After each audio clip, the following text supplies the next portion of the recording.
ngaku bangkrut. Pemprov DKI tertangkap hamburkan uang bongkar trotoar Kemang. Ditulis oleh Nia Alif di siward.com. Halo, selamat datang di channel Focus Day bersama JJ. Anies sebagai gubernur ibu kota nyatanya terbukti membawa DKI dalam kehancuran.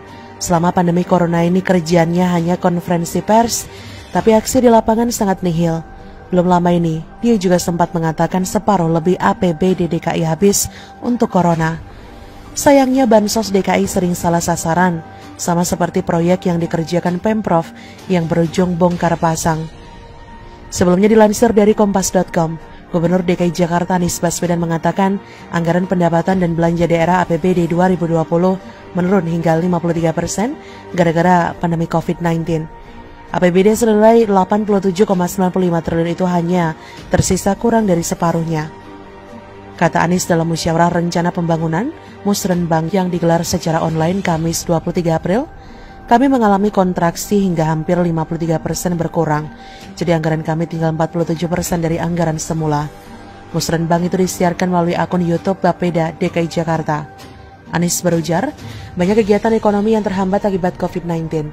Hal ini berdampak pada anjloknya penerimaan pajak yang menjadi sektor utama pendapatan DKI. Kata Anies, ketika kegiatan perekonomian turun, maka pajak yang dibayarkan turun. Ketika pajak yang dibayarkan turun, maka pendapatan Pemprov DKI juga turun. Sayangnya penemuan masalah ekonomi di DKI tidak ditanggapi serius oleh Anies, padahal ia sendiri yang membeberkan kalau perekonomian turun, tapi ia juga yang mengajukan perpanjangan PSBB yang menimbulkan dampak buruk ekonomi berlanjut.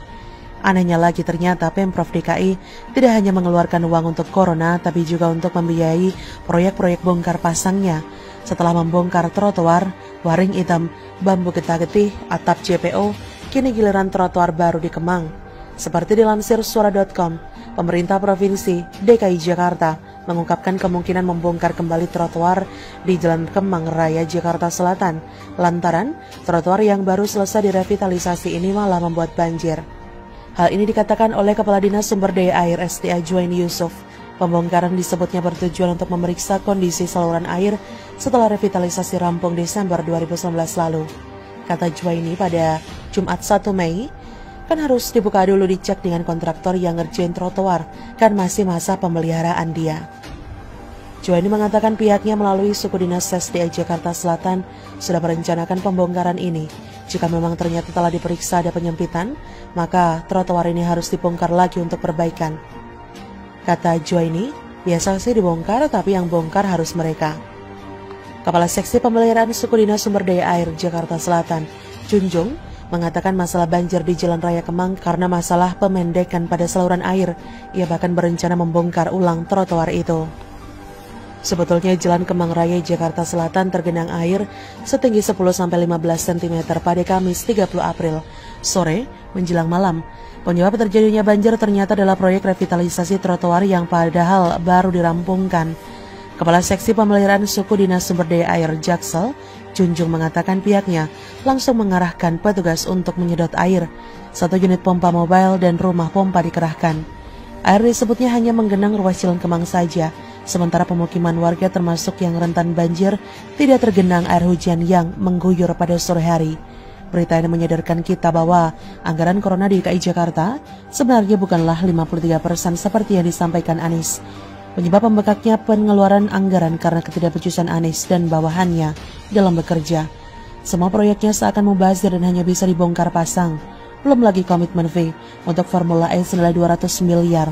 Padahal Jokowi sendiri membangun rumah sakit khusus corona di Pulau Galang hanya menelan 400 miliar. Kalau Ahok yang jadi DKI 1 bukan turunan Arab Edan, maka dipastikan saat ini sudah terbangun rumah sakit khusus corona dengan megahnya. Sekarang penyesalan warga DKI baru dirasakan secara sempurna. Sudah masalah banjir tambah parah, proyek bongkar pasang di mana-mana yang menghampurkan APBD, ditambah kasus corona yang lama terselesaikan.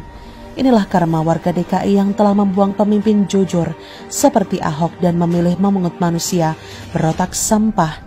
Musibah demi musibah turun dan DKI semakin mundur terbelakang. Biarlah sejarah mencatat kalau calon mantan ibu kota telah mengambil keputusan fatal dalam memilih pemimpinnya. Begitulah kura-kura. Bagaimana menurut Anda? Silakan tulis komen Anda di kolom komentar, like, subscribe, dan share di sosial media kalian. Artikel ini bisa Anda lihat secara lebih lengkap di laman seaworld.com. Terima kasih sudah menyaksikan channel Focus Day hari ini.